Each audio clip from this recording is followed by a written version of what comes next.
everybody, welcome to the Dimsdale debate. Hey Tommy, I got the gun for the video. Wait a minute. This is a hunting rifle. It's not an assault weapon. This only kills deer, Caitlin. Oh, well what are we gonna do then? Whoa! All right, now we've got an assault weapon right here. Isn't that the same gun? Well, yeah, it is, but this one's black. It's got a red dot on it, and it's really scary looking. So that's an assault rifle? Yes. I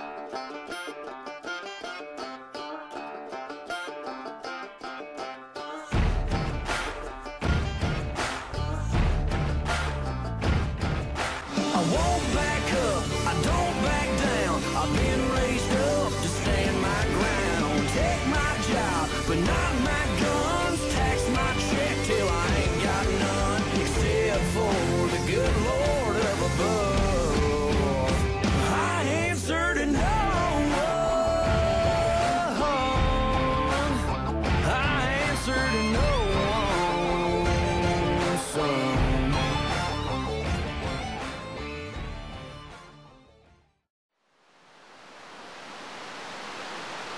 Oh, hey, didn't see you standing there.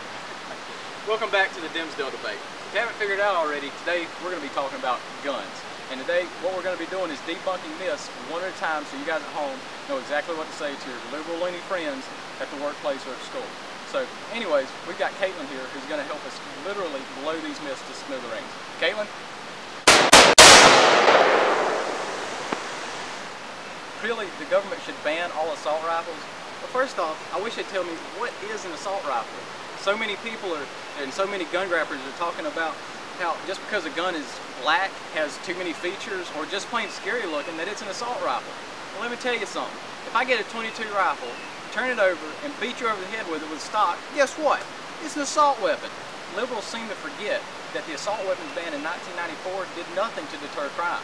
As a matter of fact, one of the worst incidents we've had that America has seen still happened. Columbine still happened. We had so many young adults in there that were absolutely helpless because they had their right taken away from them that they could not carry a concealed weapon.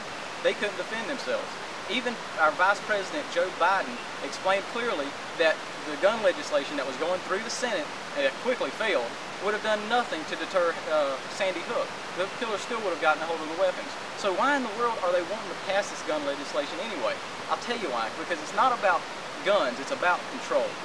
You see Obama parading around all of these people from the Sandy Hook shooting, and I have great respect for them. However, he's not doing them any favors.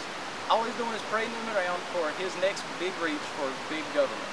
And that's it. Time after time, we repeatedly see the president using kids as props for his gun legislation that he's trying to put in. Well, let me tell you something, Mr. President. Let's see you show up at a Planned Parenthood meeting with the same amount of kids. Then we'll talk about how precious life is. Then we'll have that discussion. Of course, that's not going to happen because that's not his agenda. That's not what he's trying to push. All he's doing is paying close attention to Rahm Emanuel's doctrine of never let a crisis go to waste. What I haven't heard is one coherent reason why any civilian in America needs an AR-15 military-style assault weapon. Tell me why you need one. Great question, Pierce. I'm really glad you asked, because this is something you might want to look into. It's called the Constitution. In the Second Amendment, what you'll see is the right to a free state. That has nothing to do with shooting, or just shooting for sport, or hunting. It has to do with the protection against a tyrannical government. So check out the Second Amendment. You might want to look at it. So does that sound good to you? That sounds good to me. All right, you ready to blow this myth all to pieces? Yep.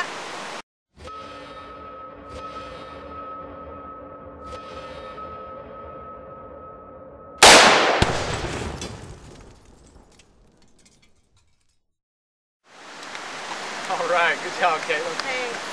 We're going to move on to the second myth here, and that is, well, if assault rifles aren't the problem, then we need to outlaw handguns. We need handgun bans, and that's what the liberal left wants to say. But let's take a look at what some other counties, some other countries, some other states have put in handgun bans. Let's first off look at, in 1968, what England did. They passed a comprehensive gun control bill, much like what President Obama is trying to pass, and within the next 20 years, they had over more than 15% increase in homicides. Now, in 1997, they went ahead and said, well, this isn't working, we need more gun control. So they went ahead and did a full implementation of a handgun ban they confiscated every weapon that was larger than a .22. And to this day, they're seeing over 40% increase in violent crimes using exactly what they're trying to ban, which is handguns. And then, in 1976, we see our own nation's capital implement its own handgun rule, where you could not carry, and if you did have a firearm at home, it either had to be unloaded first off, and then either totally disassembled or have a trigger lock on it. I'm sorry, but if I were a criminal and knew that if I broke into someone's house, they would have to be over there in the corner feverishly trying to put their gun back together, take off the trigger assembly, and unload it, really, I'd opt in for it, of course, if I were a criminal. But since then, we've seen an increase of violent homicides go up by 73%, even while the rest of the nation was down 11%. And also, another thing that liberals hate to hear, the word Chicago. Chicago is one of the most dangerous cities in the United States of America, and the state that it resides in does not even offer a form of concealed carry. They have two problems. The first one is they won't prosecute their own laws. They won't go ahead, they let all these gang members out early, they go back on the streets, they get handguns. And the second thing is they criminalize their own civilians for wanting to protect themselves. Since the 1982 handgun ban, we've seen an increase in 40% of violent homicides using, guess what, handguns. So, does that sound good enough to you? Yeah. All right, go ahead.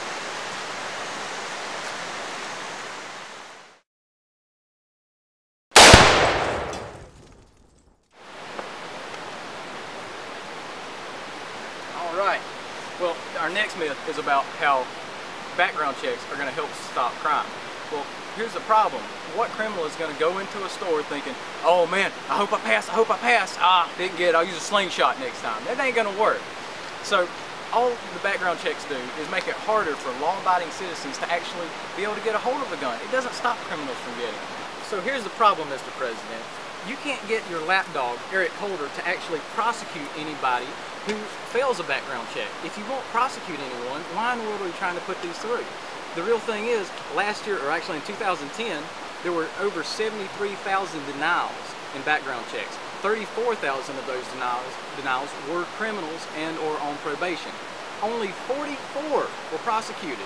Why in the world do you want to pass this legislation with all these background checks if you're not going to prosecute anybody? Once again, it's not just about guns, it's about control. All right, does that sound good? You ready to blow this myth all to pieces? Absolutely. All right, let's do it.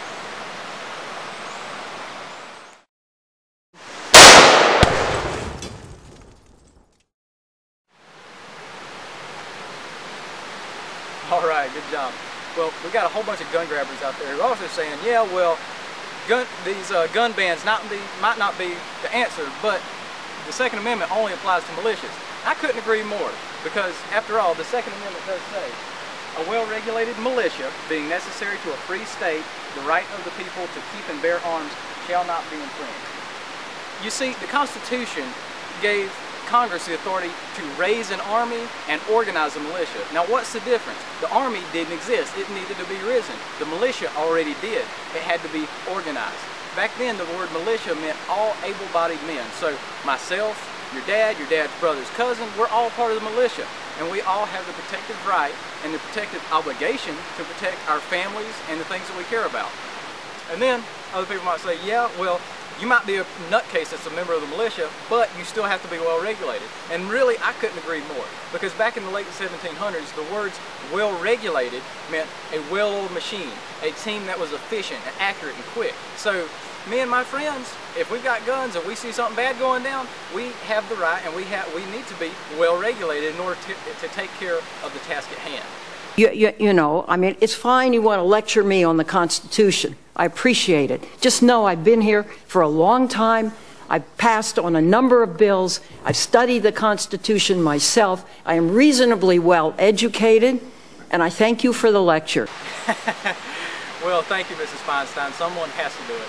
Well, Caitlin, I believe that myth's busted. You ready to blow it up? Hell yeah!